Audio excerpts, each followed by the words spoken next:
Do you remember the clever prisoners and clueless guards inside Hogan's Heroes? The show made millions laugh in the 1960s, but the real lives of its cast turned out to be far more dramatic.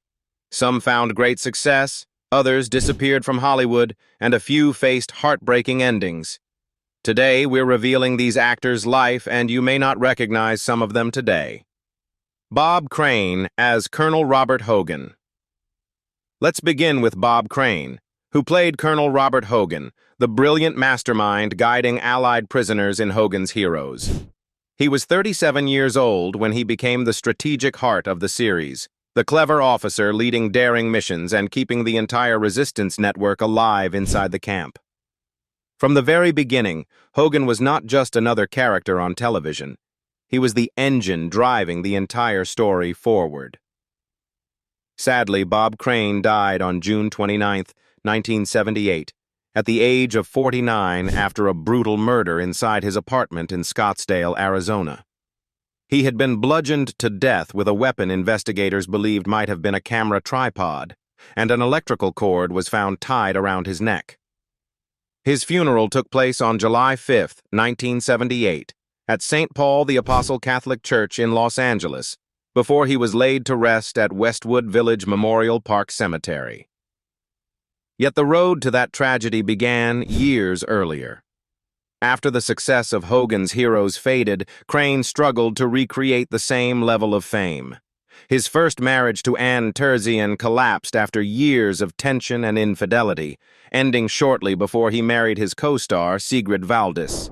At the same time, he developed a fascination with new video technology and began recording intimate encounters.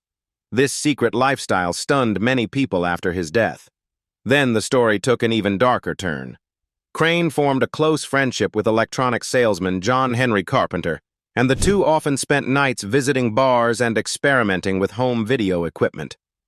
In the weeks before his death, Crane reportedly tried to distance himself from that friendship and planned to end it.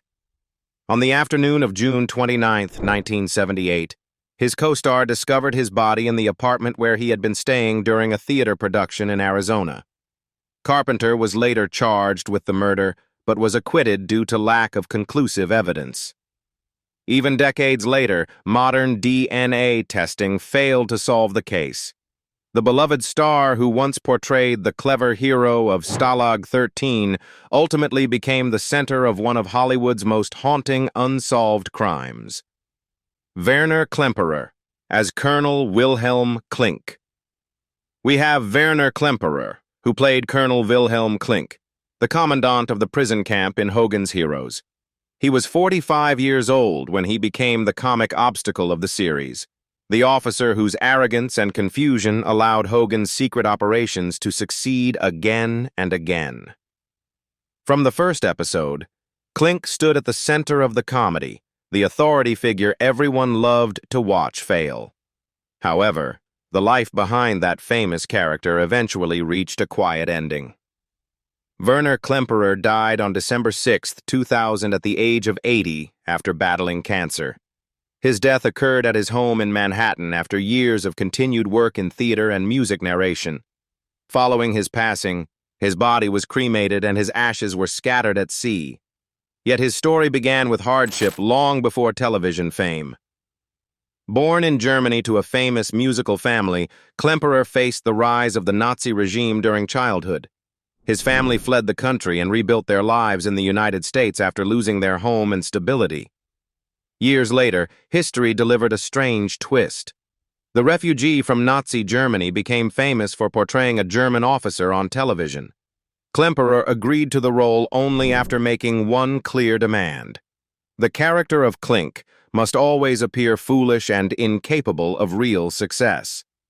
Even after the series ended, his career continued with remarkable range.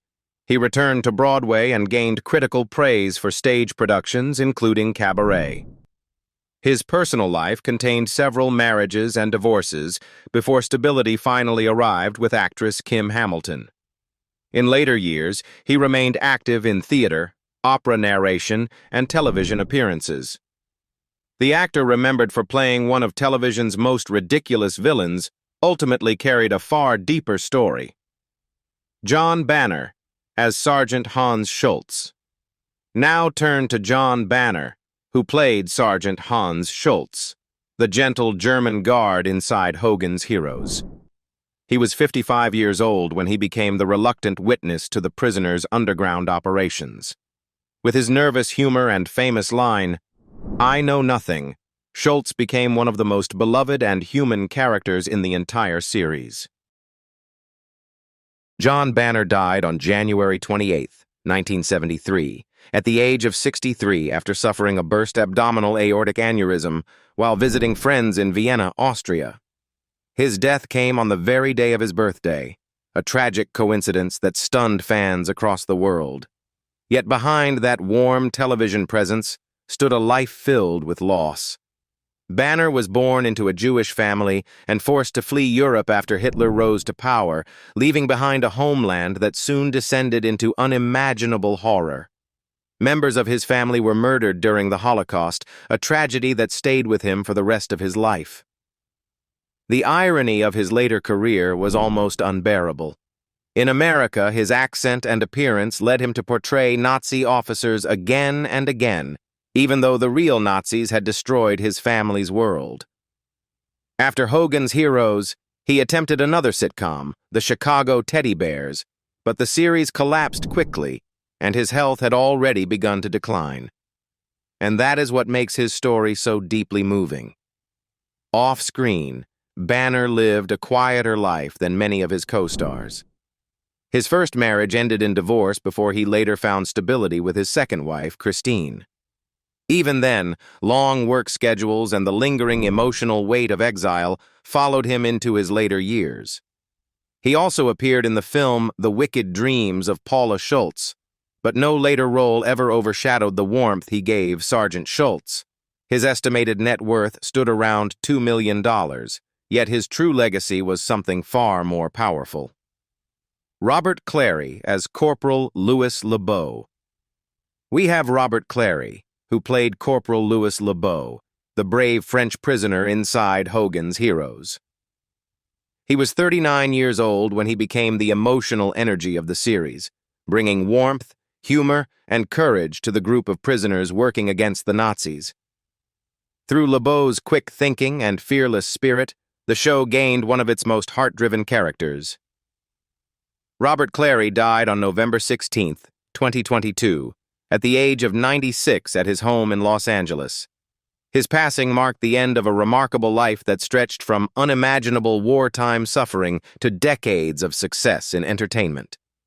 Yet the darkest chapter of his story began long before television fame. As a Jewish teenager in occupied France, Clary was deported to Nazi labor camps and later imprisoned at Buchenwald. 12 members of his family were murdered in the Holocaust, leaving him as one of the few survivors. In the camp, he survived partly by singing for SS guards, a chilling reality that still sounds unbelievable today. Even decades later, the trauma followed him in nightmares and memories that never fully disappeared. After Hogan's Heroes, he continued acting in projects such as Days of Our Lives and The Bold and the Beautiful. And somehow he transformed that pain into purpose. His marriage to Natalie Cantor lasted from 1965 until her death in 1997 and became the great love of his life, even though the couple never had children. After losing her, Clary dedicated much of his later life to speaking publicly about the Holocaust, so future generations would never forget. He also appeared in films such as The Hindenburg, yet his most powerful work may have been the message he carried beyond the screen. With an estimated net worth of around $3 million, Robert Clary left behind something far greater than wealth. Richard Dawson as Corporal Peter Newkirk. Then we come to Richard Dawson, who played Corporal Peter Newkirk, the clever British prisoner known for smooth schemes and daring thefts that often saved Hogan's secret missions. He was 33 years old when he became the sly strategist of the series. From the very beginning, Newkirk wasn't simply comic mischief. He was the quick-thinking brain behind many of the show's most daring operations. Richard Dawson died on June 2, 2012, at the age of 79 after complications from esophageal cancer at the Ronald Reagan UCLA Medical Center in Los Angeles. His passing marked the end of a long television career that extended far beyond Hogan's Heroes. He was later laid to rest at Westwood Memorial Park in Los Angeles. Yet his life had always carried deeper struggles beneath the laughter. Born into poverty in wartime Britain, Dawson left school early and escaped a difficult childhood marked by a troubled father and the chaos of World War II. After moving to the United States, he reinvented himself as a comedian and television personality. Following Hogan's Heroes, his career exploded again when he became the beloved host of Family Feud, a role that made him one of the most recognizable faces on American television and even earned him a Daytime Emmy Award in 1978. And still, his private life remained complicated. His first marriage to actress Diana Dors collapsed in scandal and infidelity, ending in divorce while he fought for custody of their 2 sons. Years later, a surprising twist arrived when he met Gretchen Johnson, a contestant on Family Feud. Their relationship eventually turned into a lasting marriage and brought him a daughter, creating the stability that had long been missing from his earlier life. Despite decades of success and an estimated fortune near $100 million, Dawson never fully escaped the habits of heavy smoking that followed him for years. Ivan Dixon as Sergeant James Kinchlow. We have Ivan Dixon, who played Sergeant James Kinchlow, the calm and brilliant communications expert inside Hogan's Heroes. He was 34 years old when he became the technical backbone of the series, the intelligent radio specialist whose quiet leadership helped the prisoners coordinate their dangerous missions. From the beginning, Kinchlow represented the steady mind behind the resistance inside the camp. Ivan Dixon died on March 16, 2008, at the age of 76, after complications from kidney failure at Presbyterian Hospital in Charlotte, North Carolina. His passing ended a career that had stretched across acting, directing, and producing for decades in American television. After Hogan's Heroes, he gradually stepped away from acting and built an influential career behind the camera. He directed major television series such as The Waltons, Magnum, PY, and The A-Team, and also directed the controversial film The Spook Who Sat by the Door, a story that challenged America's racial tensions and later gained cult status. And in many ways, his personal life reflected quiet resilience rather than scandal. Dixon shared a long and stable marriage with Burley Ray, the woman he married in 1954, and together they raised 4 children while he balanced work between Hollywood and civil rights activism. He remained active in the civil rights movement and served as president of Negro Actors for Action, pushing for better representation in the industry. Later in life, he moved to Hawaii and operated a radio station before health problems forced him to retire. His estimated net worth was about $500,000, but his true legacy reached a pioneer who helped open doors for black actors and creators in American television, Larry Hovis as Sergeant Andrew Carter. Let's continue to Larry Hovis, who played Sergeant Andrew Carter, the enthusiastic demolition expert responsible for explosives and sabotage inside Hogan's underground resistance team. He was 29 years old when he became the energetic spark of the series, helping power many of the group's secret missions. From the beginning, Carter was more than comic relief. He was the unpredictable force that kept the resistance dangerous and alive. Larry Hovis died on September 9, 2003, at the age of 67 after battling esophageal cancer in San Marcos, Texas. His death came decades after the end of the show, closing the life of an actor remembered both for television comedy and creative work behind the scenes. Yet the journey to that fame began with hardship.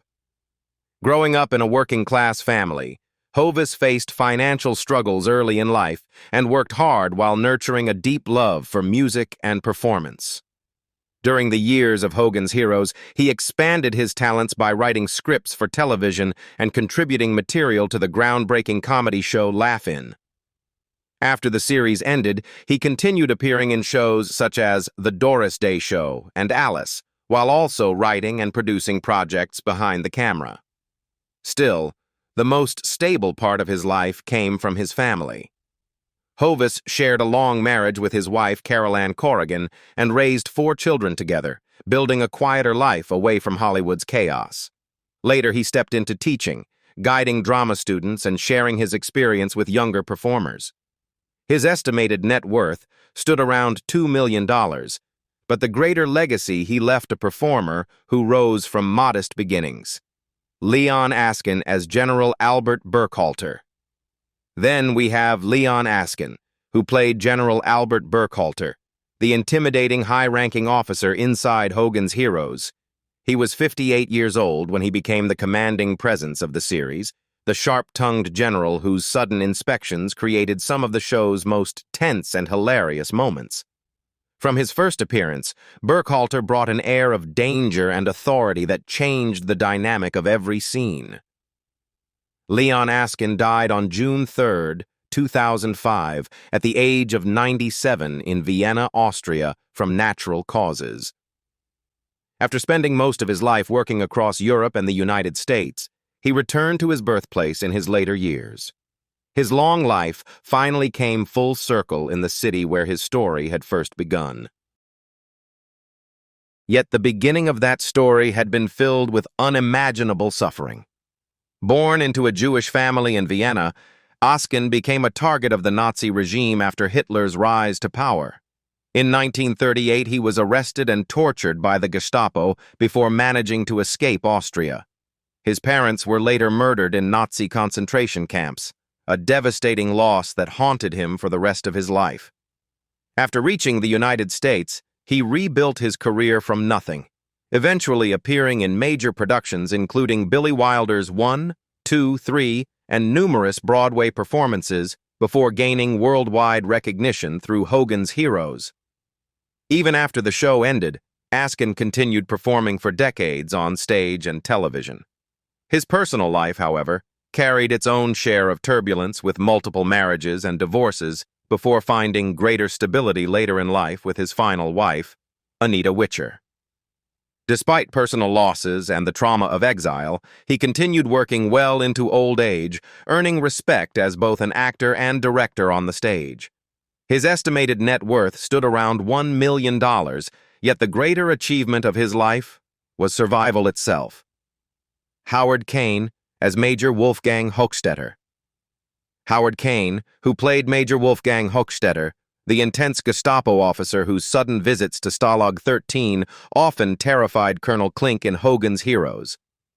He was 39 years old when he became the intimidating presence of the series, the relentless investigator whose suspicions constantly threatened Hogan's secret operations. Every time Hochstetter appeared, the tension inside the camp instantly rose. Howard Caine died on December 28, 1993, at the age of 67 after suffering a heart attack. His death came just days before his 68th birthday, bringing an unexpected end to a long career in film, television, and theater.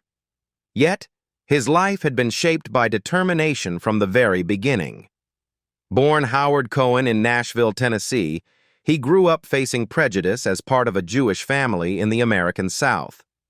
Those early struggles pushed him toward the stage, where he eventually studied drama at Columbia University before launching a long acting career.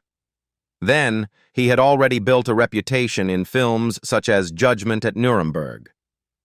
Even after the series ended, Caine remained active in entertainment for many years. He appeared in numerous television productions and films, while also pursuing a surprising passion for bluegrass music, becoming an award-winning banjo player and folk performer. His personal life was far steadier than many actors of his era, with a long marriage and a family life that remained largely private. His estimated net worth was around $800,000, but his lasting legacy came from the unforgettable intensity he brought to Major Hochstetter. Sigrid Valdis as Hilda. We have Sigrid Valdis, who played Hilda, the loyal and observant secretary working inside Colonel Klink's office in Hogan's Heroes.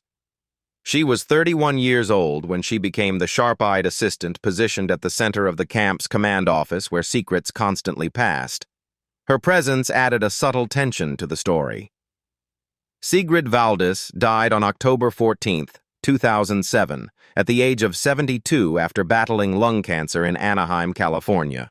Her passing quietly closed the life of an actress long connected to the legacy of Hogan's heroes. She was laid to rest at Westwood Village Memorial Park Cemetery in Los Angeles beside her husband, Bob Caine. Yet her life had been filled with complicated turns long before that quiet ending.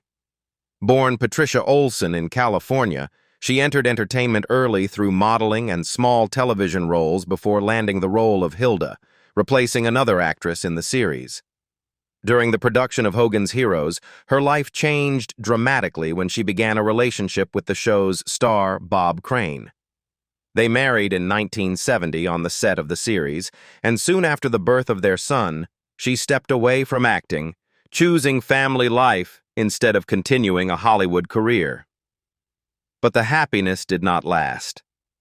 Her marriage to Caine slowly collapsed under the weight of his increasingly controversial private life, and by 1977 the couple had separated and were preparing to finalize a divorce.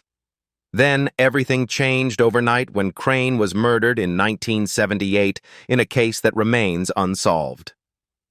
The tragedy pushed Valdis away from public life, and she eventually moved out of Los Angeles to live more quietly. In later years, she helped maintain a website dedicated to Caine's memory and answered questions from fans of the show. Her estimated net worth reached about $1 million, yet the story she left behind was far more emotional. A woman forever linked to one of television's most famous mysteries, Cynthia Lynn as Helga. We come to Cynthia Lynn, who played Helga, the elegant and observant secretary working beside Colonel Klink in Hogan's Heroes. She was 28 years old when she became the first woman quietly witnessing the strange balance between Nazi authority and the prisoners' hidden resistance. In those early episodes, Helga brought a rare mixture of charm, curiosity, and subtle tension to the camp's command center. Cynthia Lynn died on March 10, 2014, at the age of 76, after suffering multiple organ failure caused by hepatitis. Her death closed the life of an actress remembered for one of the earliest faces of Hogan's Heroes. She left behind 2 children and the memories of a career that had begun with extraordinary survival. Yet her life had already been shaped by danger long before Hollywood.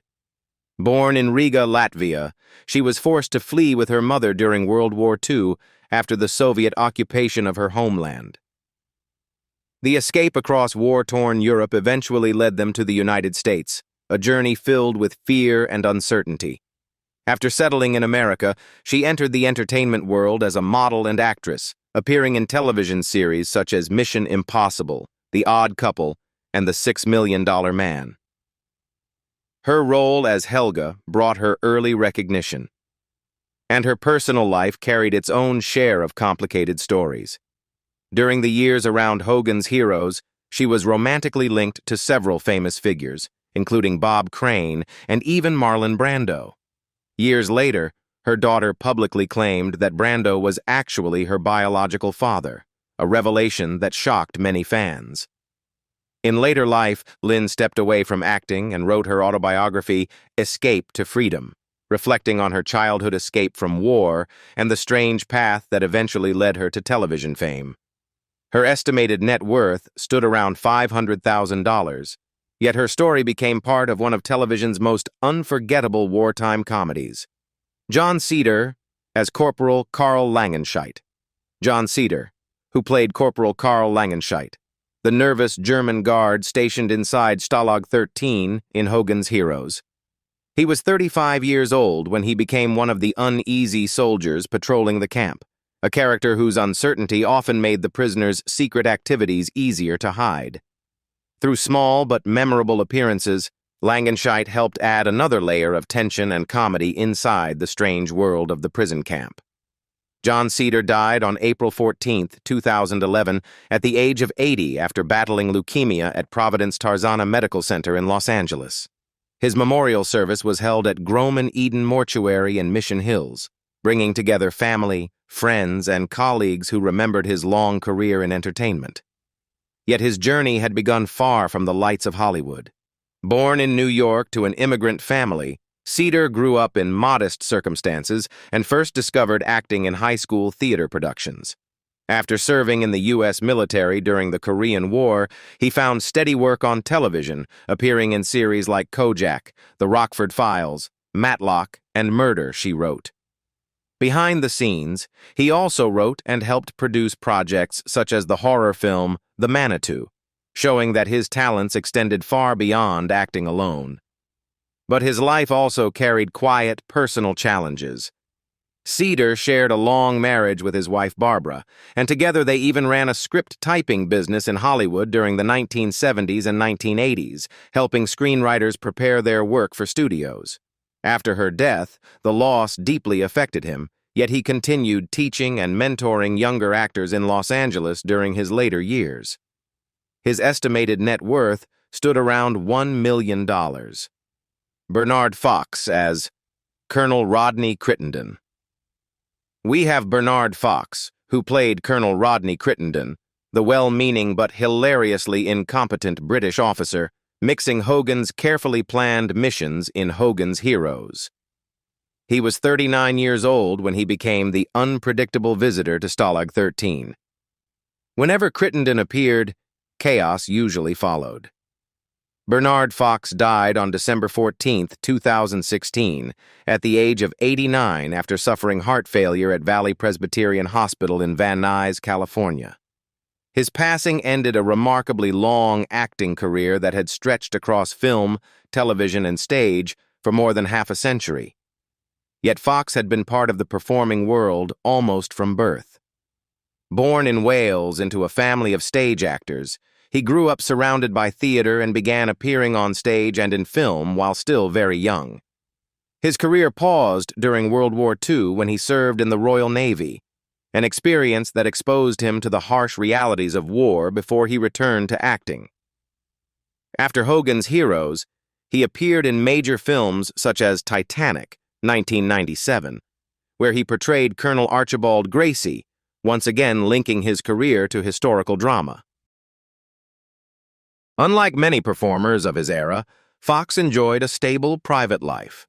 He shared a long marriage with his wife Jacqueline and raised 2 daughters while continuing to act in television, film, and voice work for decades. His estimated net worth reached around $2 million, but his true legacy came from a lifetime on stage and screen that stretched from wartime Britain to Hollywood blockbusters. After decades, the cast of Hogan's Heroes still leaves behind stories that are far more dramatic than the comedy audiences once saw on screen. Which story surprised you the most? Let us know in the comments below, and don't forget to like, subscribe, and turn on the notification bell for more incredible then and now stories from classic television.